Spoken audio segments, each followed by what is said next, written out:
Since the Hamas militants attacked Israel on 7th of October, retaliatory strikes by Israel, which has invited international outrage, has now taken the lives of over 7,000 Palestinians in Gaza. Hospitals are unable to accommodate dead bodies and are compelled to use ice cream trucks to preserve them before they are identified or collected by the concerned. And despite growing global outcry, the US today has passed a resolution to fully support Israel in its campaign against Hamas. Good evening, I'm Sarah Sapsanama. Let's begin with the headlines of the hour. At least 18 deaths reported due to road accidents since Ghatasthapana. Kathmandu Valley alone reports of 265 road accidents, damaged roads and overspeeding attributed as the reasons. The practice of academic research in the country remains minimum as most universities fail to formulate central research policies.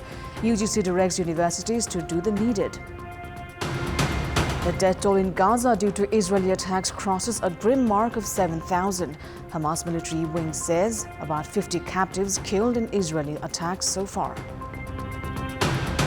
And Nepal playing against UAE tomorrow in the title decider of the Tri-Nation T20I series. The home team looking to defeat UAE for the third time in the ongoing tournament. At least 18 people have lost their lives in road accidents across the country during the ongoing Dashain festival, which have been attributed to overcrowding, speeding and the dilapidated condition of roads. Kathmandu Valley alone reported 265 road accidents during this period, in which 2 people lost their lives. A jeep accident in Palpa on 22nd of October, which was Maha-Ashtami of Dashain, claimed the lives of 6 people. Another vehicle carrying pilgrims from India headed to Makwanpur met with an accident as 13 passengers were left injured. On Thursday, 6 deaths were reported in various accidents across the country. According to the Traffic Police Division, Kathmandu, around 2 dozens of accidents have been reported in Kathmandu each day. It has also taken action against 17,000 who were found violating traffic rules during the festival.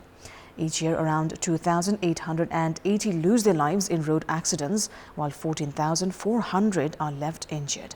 Government records show the highest number of accidents during festivals like Dashain, and experts have called for a reform in the mechanism in place to bring the situation under control.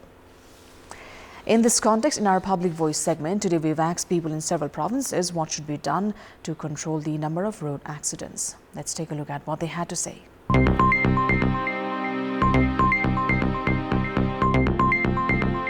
योजना बनाउनु पर्यो योजना बनाइसकेपछि त्यो त कार्यान्वयन भयो कि भएन भने हेर्न पर्यो योजना त टन्नै छन् तर कार्यान्वयन चाहिँ भएन के सरकारले अब त्यो कुर्सी मात्रै ओगटेर भएन बाहिर फेर पनि हेर्नु पर्यो बाटो घाटो सबै कहाँबाट चाहिँ मेरो पार्टीको मान्छे राख्यो भने कमिसन आउँछ भने त्यो गर्नको कारणले गर्दा नै यो स्थिति उत्पन्न भएको सरकारले लागू गरेको सडक दुर्घटना न्यूनीकरणका लागि जुन नियम लागू गरेको छ त्यसलाई पूर्णतया पालना गर्नुपर्छ। ट्राफिकले जो जरिवाना बाबत उठेको रकम हुन्छ यसलाई पनि दुर्घटना न्यूनीकरण कार्यक्रममै प्रभावकारी गरेर अभियानका रूपमा चलाउनुपर्छ भन्ने लाग्छ। सडकको वर्षपछि मर्मत गर्नु पर्यो। लङ टुरको गाडीमा 2टा ड्राइभर हुनु पर्यो। क्षमता भन्दा बढी सभा यात्रुहरू नबोक्ने खाल्टाखुल्टी समयमै व्यवस्थित तरिकाले व्यवस्थित गर्नु पर्यो। चालकहरूले मात्र नभइकन यात्रुहरूले पनि यदि सहजता अपनाउनु भयो भने चाहिँ दुर्घटना कम हुन सक्छ। सवारी साधनहरू चाहिँ अलि तीव्र गतिमा चाहिँ चलाउनु भएन। मादक पदार्थ सेवन गरेर चलाइराखेको अवस्था पाइन्छ।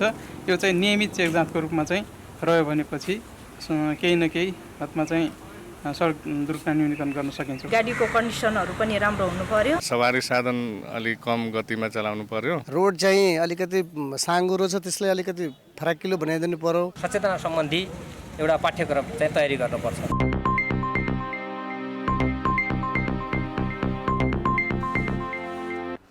Now, thousands who had left the valley to celebrate Dashain festival have begun returning. As a result, highways, roads and market areas have become more crowded.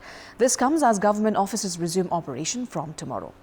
Around 1,600,000 had left the capital to celebrate Dashain and their home districts. The capital's main entry points in Kalanki, Koteshwar, among others, has witnessed increased traffic congestion, and the traffic police say they expect it to grow further after the final day of Dashain on the Kozagrat Purnima.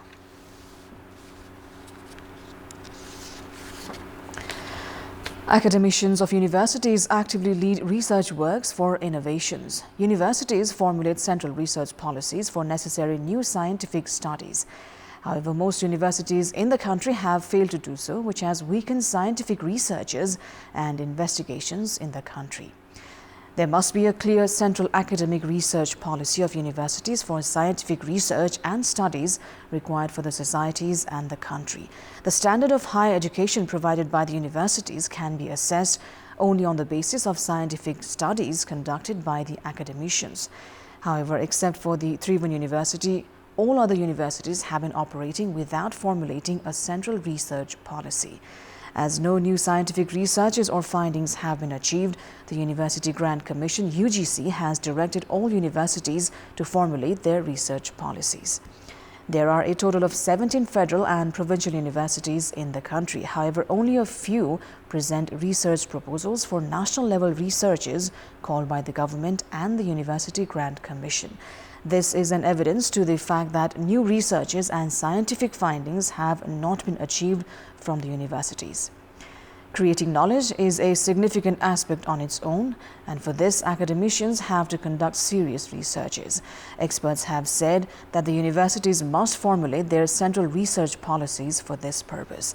However, universities have not been able to conduct new scientific studies in the pretext of inadequate budget, while the government had allocated 900 million rupees in the budget for new researches this year. We'll take a short break here. More news coming up. The Federal Parliament's second session is going to conclude on the 2nd of November next month without endorsing crucial bills. The final meeting will be called 2 days after the UN Chief Antonio Guterres addresses the Parliament. Speaking with Kantipur Television, Speaker Devraj Khimere said crucial bills like those related to transitional justice could not be endorsed by the ongoing session due to lack of cooperation among political parties. UN Chief Guterres is scheduled to address the Parliament on the 31st of October. Speaker Khimere also said that the UN Secretary General will speak about the progress in Nepal's peace process. Guterres is scheduled to arrive in Nepal on the 29th of October and will stay till 1st of November.